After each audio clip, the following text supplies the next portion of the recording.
Hello, Miss Maddie. I'm so excited to have you here today. So before we start, I'm going to have you introduce yourself, what grade you're currently in, how long you've been a part of MAO, and your current title. Hello, everyone. My name is Madison Flowers. I'm Miss Fort Lauderdale's Outstanding Teen 2020.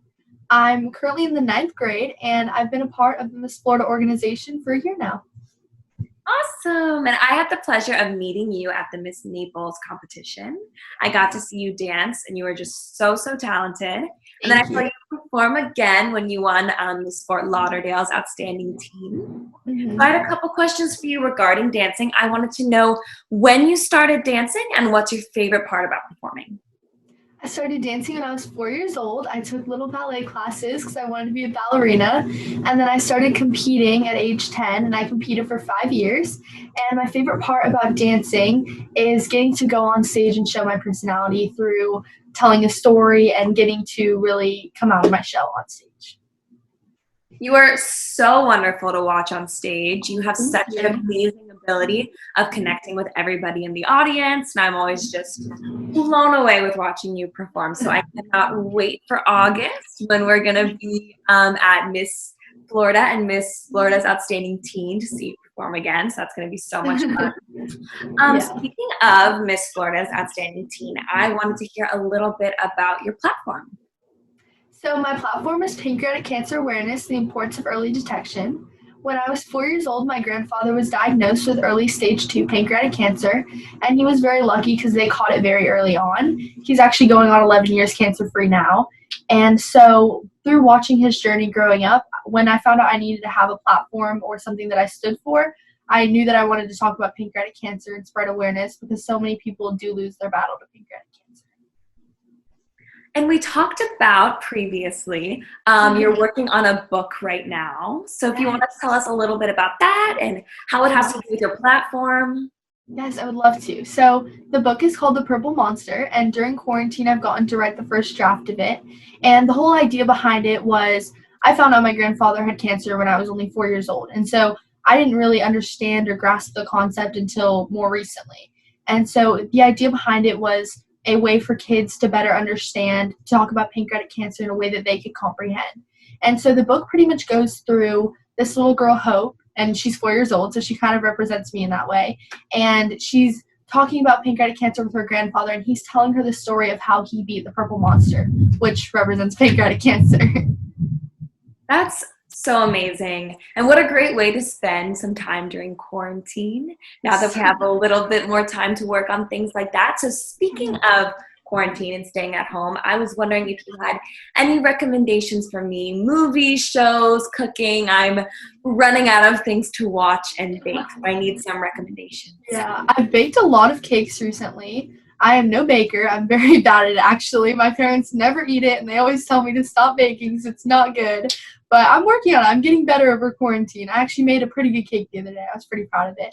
And then I've been watching Criminal Minds. I think I'm on season 8, so I've got a couple more seasons to go. Hopefully, I don't finish it before quarantine's over. I have not seen that, so I am definitely going to watch Criminal Minds. It's good. Sounds very cool. Okay, so now what we have to cover is our Q&As. Our Instagram followers, yours and mine, sent in some really awesome questions, super creative, and I'm really dying to hear the answers. So I'm going to start with our first question from one of our followers. What is your favorite part about the competition and why? I love fitness. It will forever be my favorite, and I hope they never get rid of it. I hope it stays around forever. I feel like it's such a great chance to really make the judges remember you and to really show your personality on stage. I just think it's so fun. My first time seeing fitness was at the Miss Fort Lauderdale's Outstanding Teen competition where you won. I thought it was so much fun, and I completely agree with you. You have a ton of personality, and you really do shine during that section. You shine during all of them, but I exceptionally loved watching you during fitness. Thank Um, you. so, second question, what is a funny story from backstage? So, one of the best stories I have from backstage at Miss Broward. So there was this girl, and she was a Miss candidate, and she was a speed painter there. And so she painted this picture with black paint and then threw glitter on it at the end. It was pretty cool time. And so Mallory, Miss St. Lucie County's outstanding teen, came backstage and I was talking to her. It was 5 minutes before I went on stage. I was super hectic, super excited. And I went to go get up and go grab my curling iron because we were sitting down talking. And I stepped backwards, and she had poured out her paint ahead of time, the candidate. And so it was a big bowl of black paint. So I stepped backwards, and the black paint flew up all over my leg, all over my shoes, all over the floor. We were right by the dresses, so thankfully it didn't get on any of the gowns, but it was just everywhere. And I was like, what am I going to do? Because I have, my talent costume, which is a short skirt, and so you can see my legs. I was like, there's now black paint all over my legs. We're going on stage in 5 minutes. Thankfully, my outfit was black, though, so I ran to the bathroom and I washed it off, and there was this huge puddle of black paint on the floor, which I felt so bad about, but it all worked out in the end, so it was okay. That's so funny. And being in the audience, I had no idea that this happened before you went on stage, so you handled that so well, so professional. That is so funny. Okay, so our last question, what is one lesson that your experience with MAO has taught you?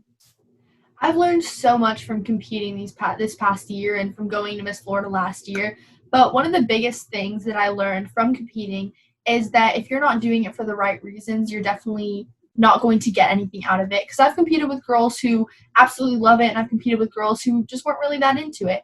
And I've always seen that if you love it, win or lose, you're going to have a great experience. If you're not that into it, when you lose or when you win, it's not going to feel as great, and it's not going to feel as much of an accomplishment to you.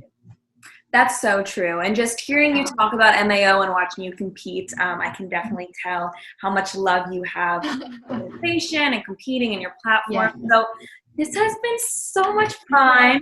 You are actually my first interview that I've got to conduct this week. Yes, I'm so excited for you to be my title holder Thursday. Yes. I've just had so much fun with you.